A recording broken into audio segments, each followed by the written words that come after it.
Today's episode is a wild one. Branch is one of the only furniture brands that survived the COVID whiplash. Tariffs, B2B collapse, supply chain chaos, and not only made it through, but turned into one of the most efficient, diversified, and margin-rich companies in the entire D2C ecosystem. Now doing high 8 figures, and not only EBITDA positive, but cash flow positive. In this conversation, Greg Hayes breaks down the near-death moment when $4 million in pipeline evaporated overnight, how they stood up a full D2C motion in 5 weeks with no background in D2C, why early product reviews became Branch's secret growth engine, the brutal product quality issues that almost killed the business, and how obsessive manufacturing feedback loops saved it, the real reason Branch didn't hit the post-COVID furniture slump that crushed others, how hero product development drove 35% gross margin expansion in 2 years, why routing damage reduction in 6 warehouses across North America unlocked millions in cash, and how Branch turned AOV into a weapon with bundles, full room builds, and D2C to B2B flywheels. Welcome to In the Money, an exploration whether you can still make money in D2C and CPG. We talk to some of the most interesting $5 million to $50 million plus founders, operators, investors, and acquirers to ultimately answer the question, is D2C and CPG still a good business? Hope you'll enjoy the show. Greg, you came from Breather, which helped inform part of the original thesis that you were going to go B2B, office furniture could be better, buying decisions were changing. Then COVID happens. It forces you into this big pivot into D2C. Walk us through that pivot. What did you get right? Did it nearly kill you? I won't bury the lead. Yeah, it did. It did nearly kill us. So we were about a year into building our B2B business, B2B office furniture business. And it was doing really well.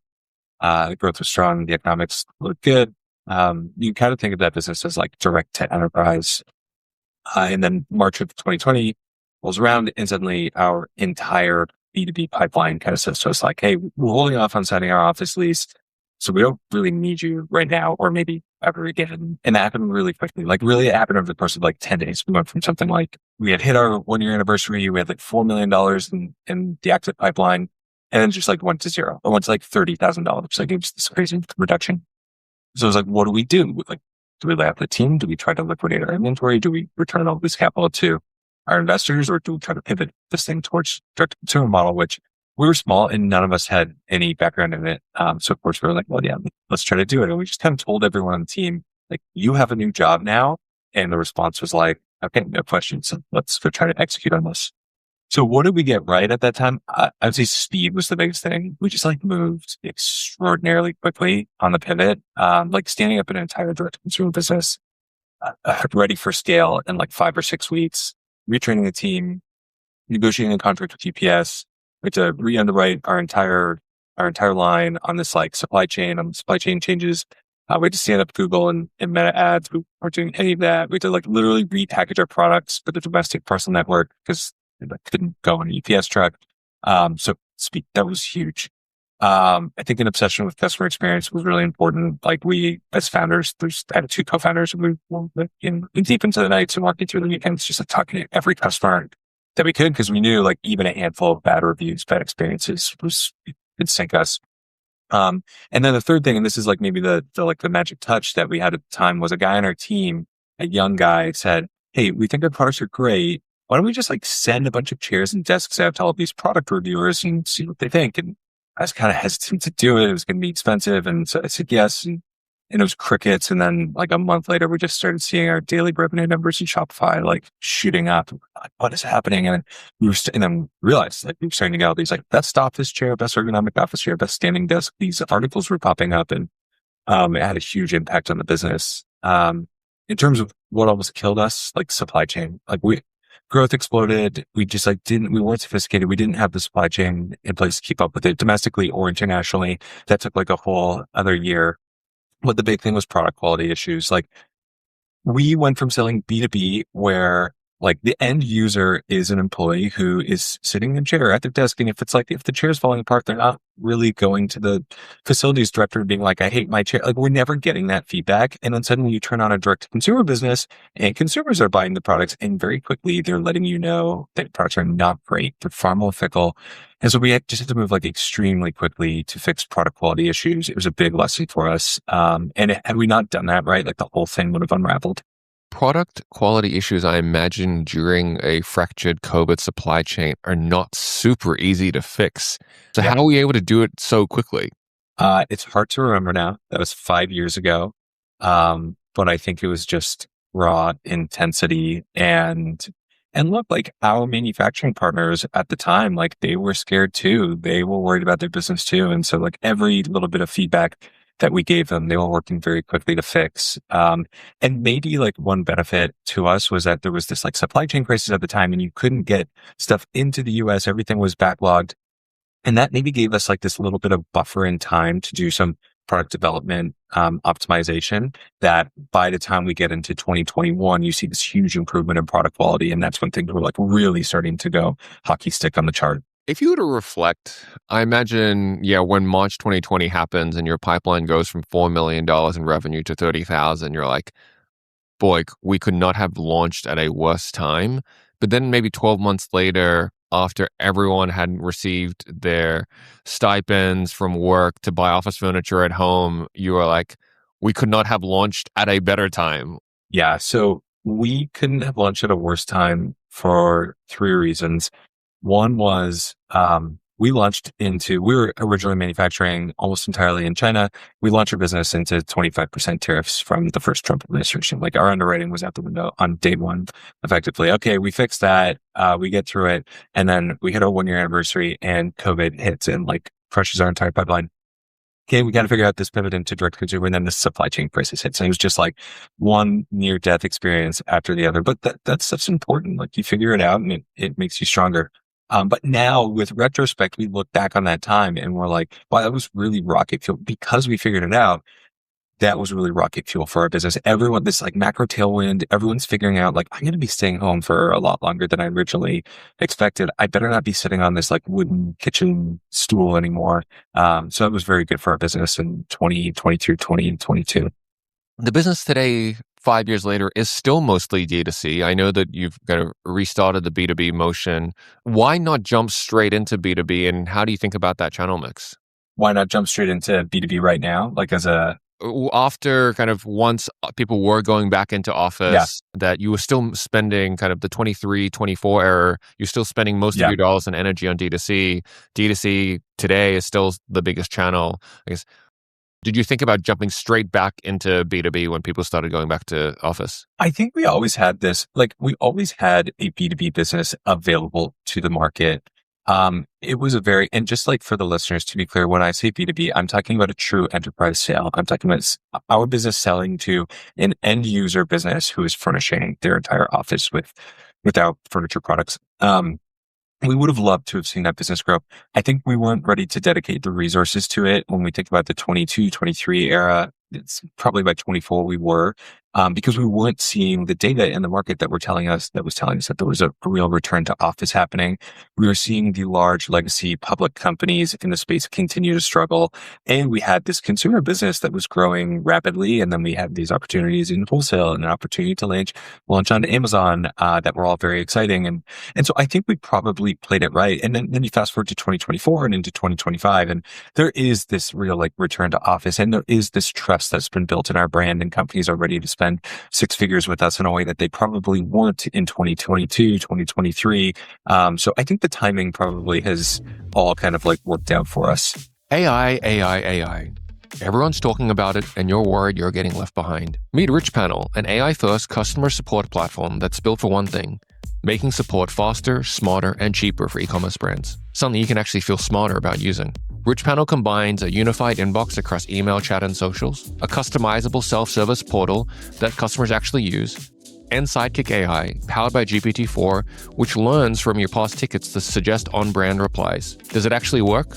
Well, with RichPanel's guarantee, you get guaranteed 30% cost savings when you switch from Zendesk or Gorgeous, 30% automation to reduce your ticket volume, and a no-risk guarantee that if RichPanel doesn't deliver those results in 60 days, you get a full refund. That's why top brands like Ridge Wallet, Jones Road Beauty, and Pella Cases are already using RichPanel to save hundreds of thousands in support costs. Time to start letting AI work for you. Head to richpanel.com and start your free trial today. Real savings, real automation, real AI that actually works. We've seen so many office and furniture businesses that experienced the huge COVID tailwind, but then also have the narrative of, well, I bought the couch that I needed to buy, or I bought the piece of thing that I needed to buy, and I only needed one. You guys have continued to grow. Did you hit CAC walls or demand walls, or like how did you fight through that? Yeah, I think the simplest answer is two parts. It's like product line expansion. So increasing our addressable market by adding new products at different price points, different aesthetics. And that goes for both like across the consumer cohort and then into the B2B cohort. And an example might be like with B2B, if you don't have a conference table, you can lose a $200,000 transaction because you don't have one $2,000 piece of furniture. And so you have to expand your product lineup to be able to address more of the market. And then the other side is on channel expansion. And so that's important for discovery. You know, there are people, I'll use Amazon as an example. There are folks who will only shop on Amazon. Like they're not buying an office chair anywhere else but Amazon. And we're just never going to be able to sell to those people if we don't expand into that channel. There are people who are never going to buy from a direct to consumer brand online. But if they walk into a West Elm in their town and they see our chair there, they know that they can trust us because we're a partner of West Elm. They're far more likely to transact. They probably wouldn't have discovered us before. So it's this combination of product line expansion and channel expansion. You spoke earlier about all the work you had to do on the supply chain. Outside looking in, furniture seems like a kind of complex and capital intensive business. Upfront design, tooling, MOQs, warehousing and WIP, delivery, installation, maybe learnings on operational improvements in the last couple of years. I think the big answer is really inventory. It's very expensive. Minimum order quantities are high. It costs a lot to get it to your warehouse. So that's like this huge upfront cost. Secondarily, design and tooling are really, really expensive. Tooling, like a unique component, is going to run you 5, sometimes 6 figures. That's just like really hard to justify at subscale. If you're doing less than like $30 to $40 million, you probably aren't going to invest 6 figures in tooling projects. And then there are things like photo shoots and marketing and website development and all of these things that are now more affordable in the age of AI. But for us, these were huge cost centers for us when we were first setting up shop. So I don't know. I feel like I butchered the answer to that question. Maybe No, that's like, the edit I request. no, all good.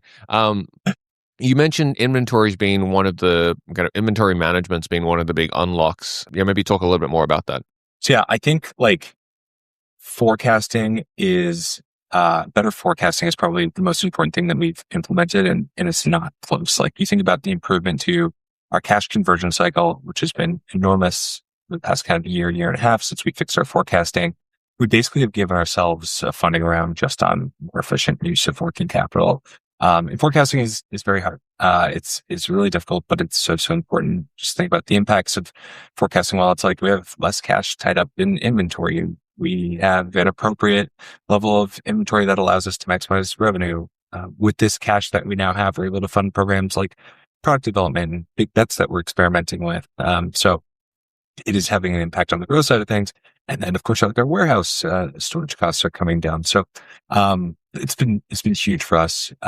Routing, like product routing, has been really important too. We've got 6 warehouses now across North America. Allows us to spend a lot less on every package that we ship. And then a huge thing has been damage reduction, which is obviously important operationally and saves us a lot of money. But we also found that it was important culturally. Like we launched this one product probably like 3 years ago that immediately had, I think, like a 6 or 7% damage rate. And it was a packaging problem.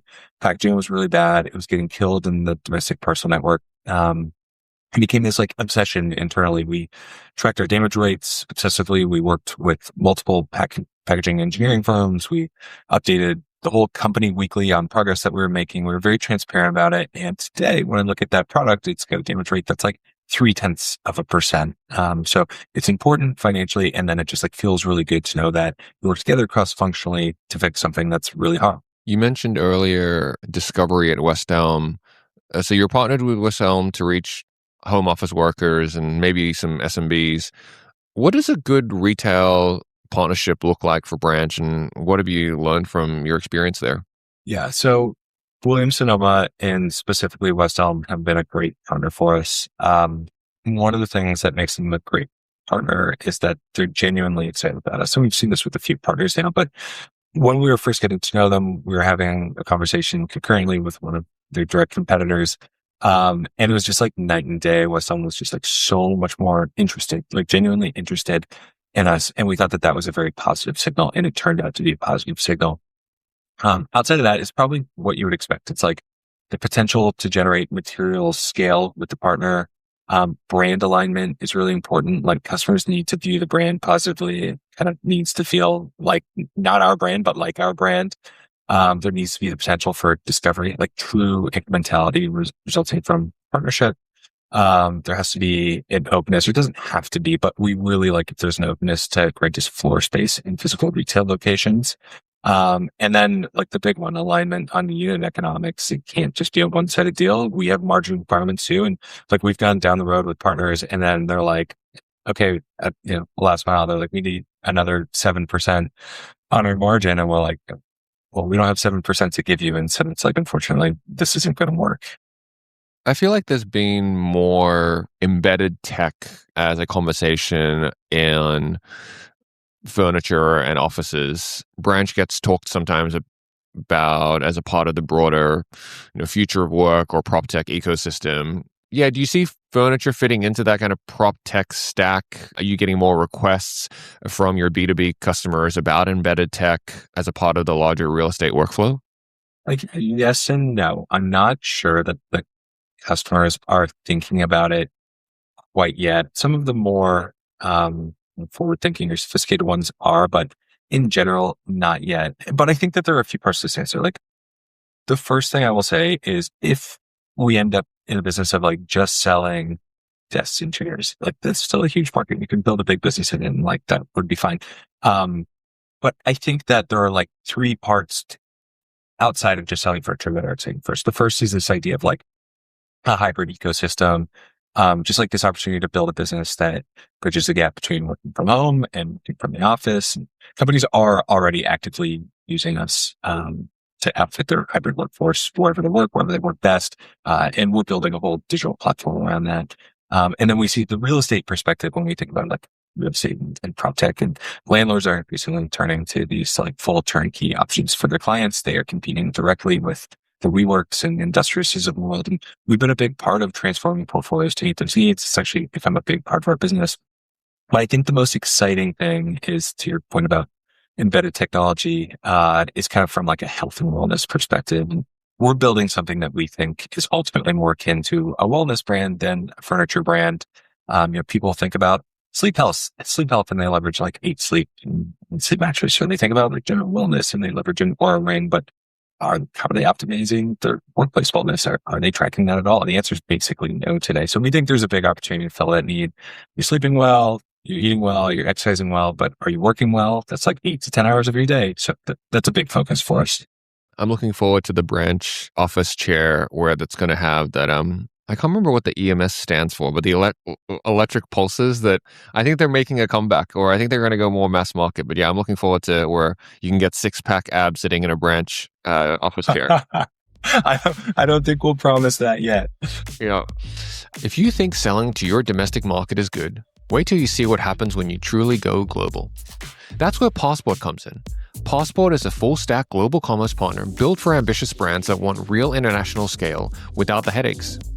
They can help you launch and ship in-country in key markets such as Canada, UK, EU, and Australia. Or they can help you ship cross-border.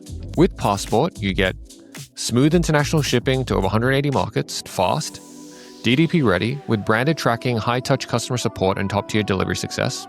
Your compliance, taxes, duties, and customs handled end-to-end. No surprises at checkout or customs, just clean cross-border expansion. They'll even handle your duty drawback claims. And you get localization and storefront adaptation, local currencies, shipping rates, payment methods, and tailored checkout experiences so your brand feels local no matter where you ship. Passport works with most US and UK-based 3PLs and with top brands like Ridge, Hexclad, OneSkin, Dolls Kill, and many more that have already turned Passport into their growth engine for global sales. So if you're thinking global, if you want to scale into new markets, unlock demand outside your home country, and do it the right way, go check out passportglobal.com. You mentioned product expansion. Let's talk a little bit about LTV. So, more considered purchase than consumables. Have you been able to expand LTV with your kind of D2C customer or your B2B customer for that matter? This is a fun one for us because you're right. Furniture is not historically an LTV business, same way that like a gummy vitamin or an apparel business is. So rule number one for us here at Branch is like every product has to be significantly first purchase profitable. There's no like loss leader advantage for us here. But there is actually a huge opportunity for LTV expansion and even just like AOV expansion, start on the consumer side. Bundling has been huge for us. We've gone from selling like just a desk or just a chair to more than 50% of our purchases are bundling their chair with, like, for example, a headrest, or their desk with 2 or 3 desk accessories like drawers or like a perch or monitor and things like that. And then even better, we have this large set of customers who will bundle an entire office. Like they're coming to us not just for the desk, but like you're doing a chair and a desk and a storage and accessories, and you're spending $2,000 or $2,500 just like setting up their office with us. And that business has driven our AOV up by about 40% over the past couple of years. Like that's been a big impact for us. And then that just makes everything easier. Obviously, like unit economics are better, return on our ad spend is better.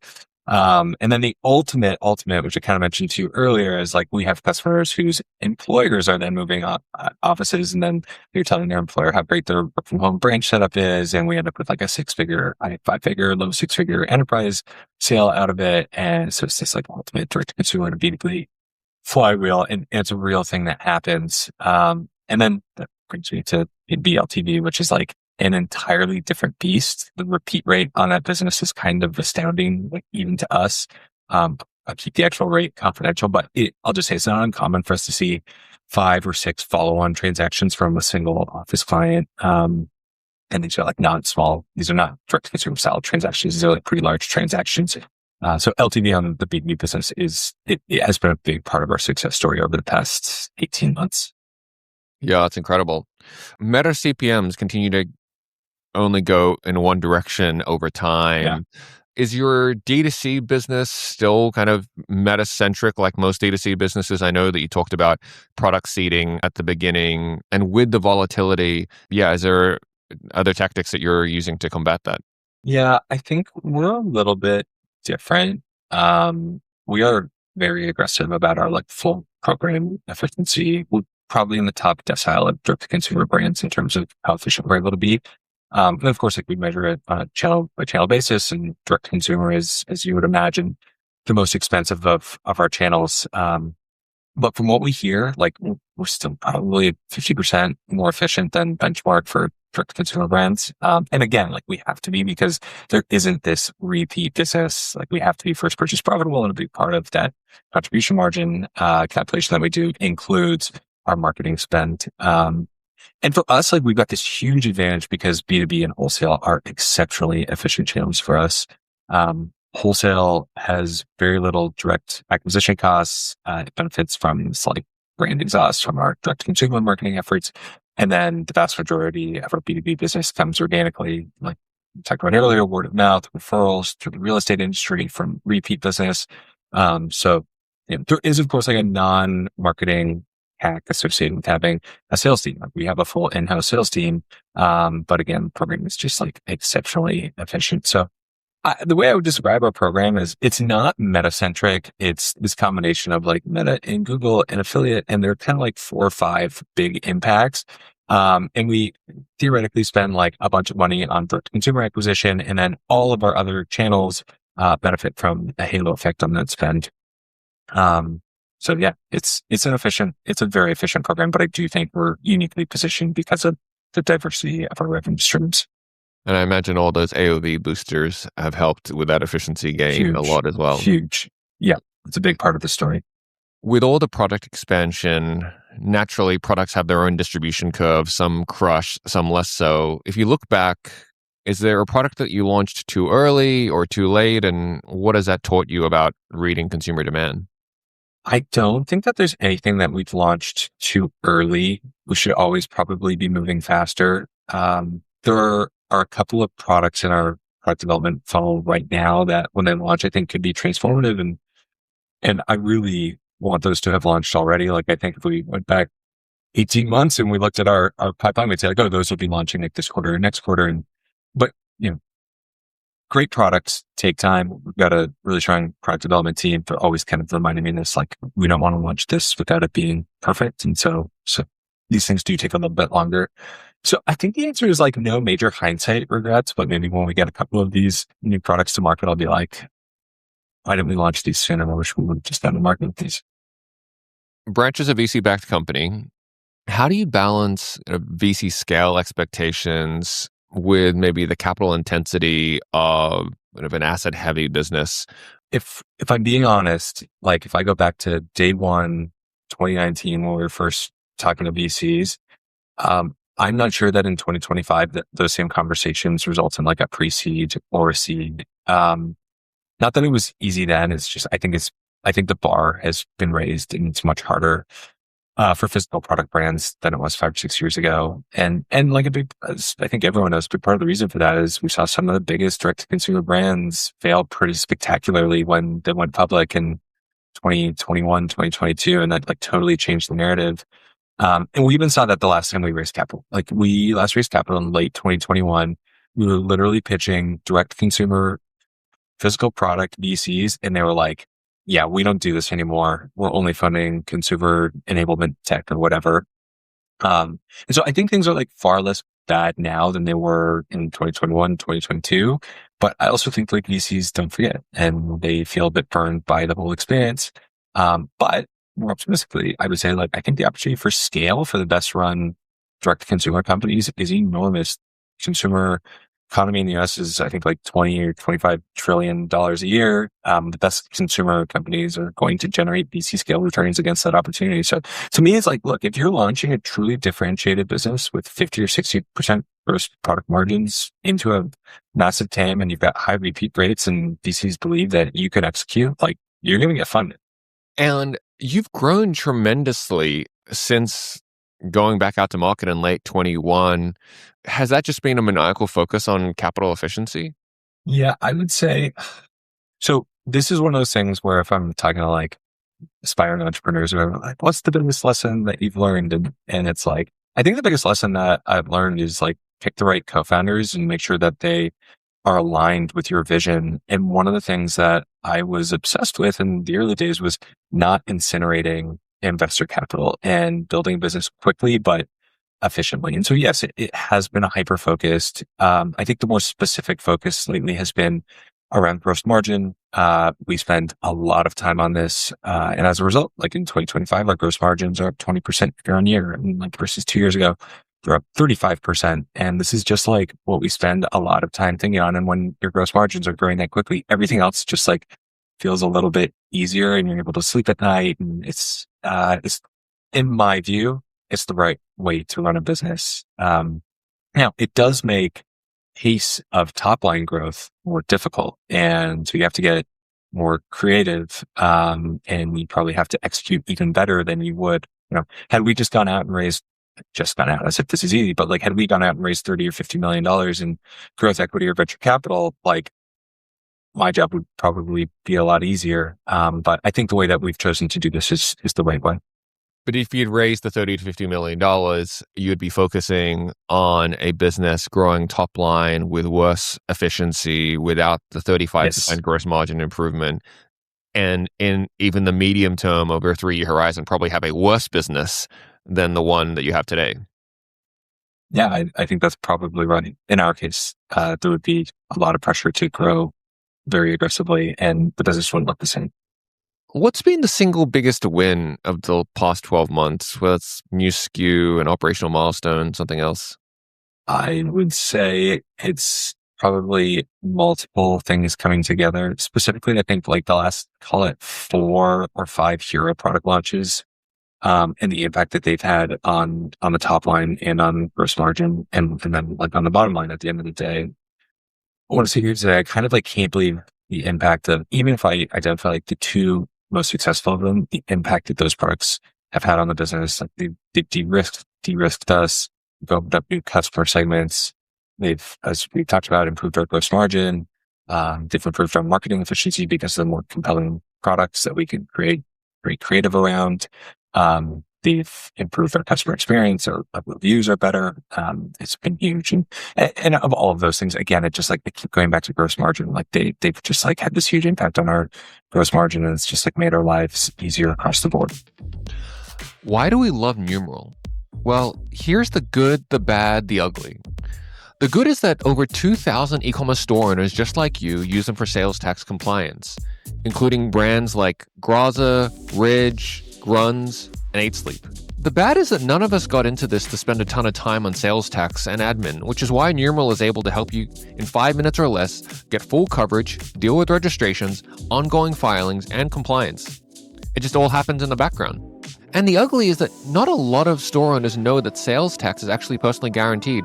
Said another way, that the states could end up coming after you personally if you're not on top of it. Even being a modest $5 million store owner, you could have Nexus in 20 to 30 states. Again, Numeral helps you stay compliant, and they even guarantee their work. That's why we love them. Go and check them out at numeralhq.com.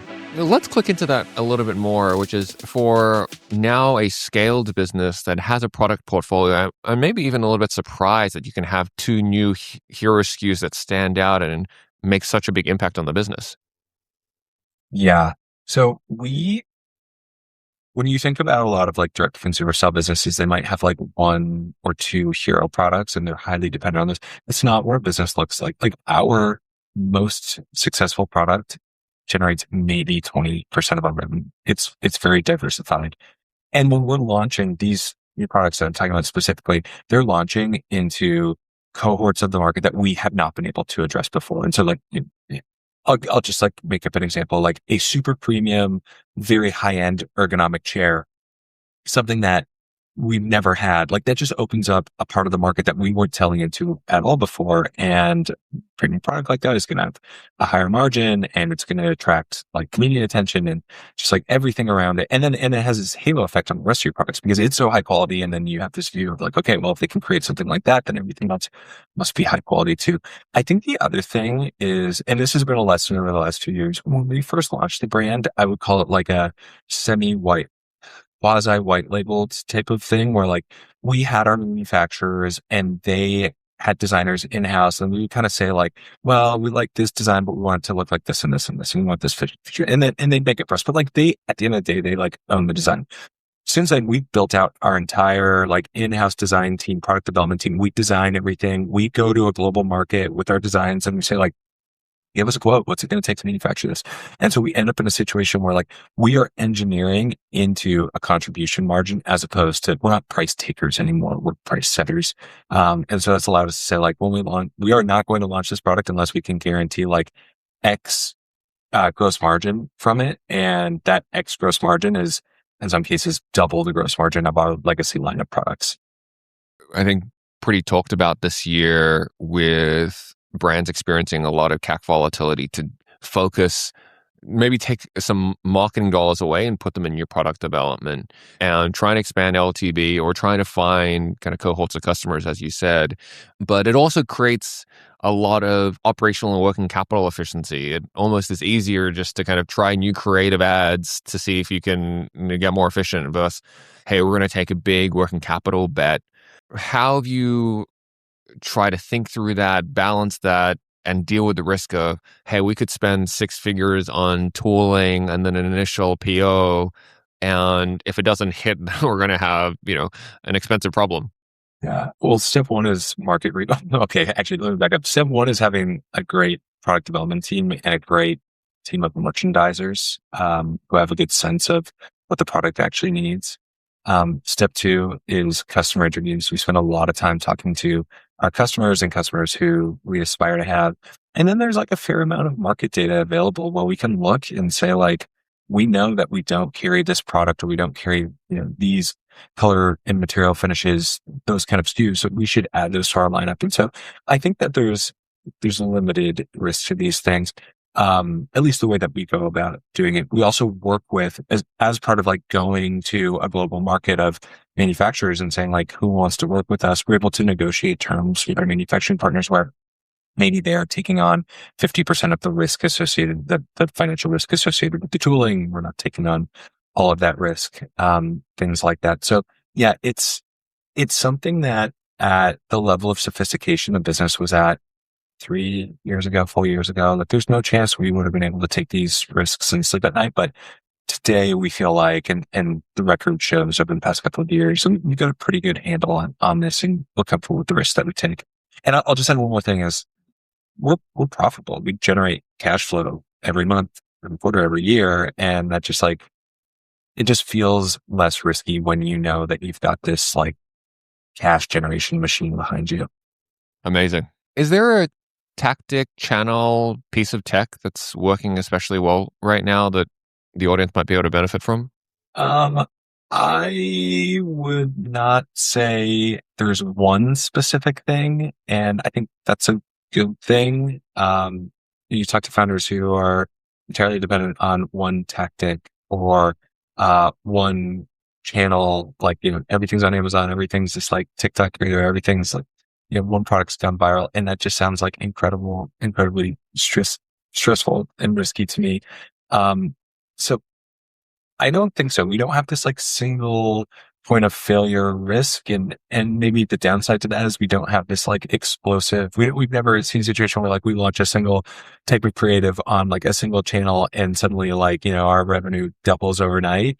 But it's also like, we like to be more diversified across channels and across products. And it's just like a less risky approach to building the business. So I don't think that there is like one single thing that I could say is like the reason that the business is doing well in 2025 or will do well in 2026.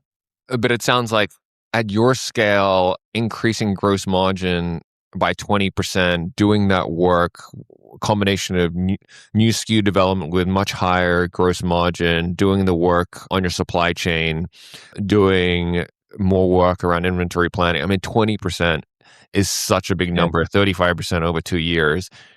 I mean, if any brand could do half of that improvement next year, it would be incredible. Yeah, we hope to do half of that improvement next year. Yeah, amazing. It compounds nicely.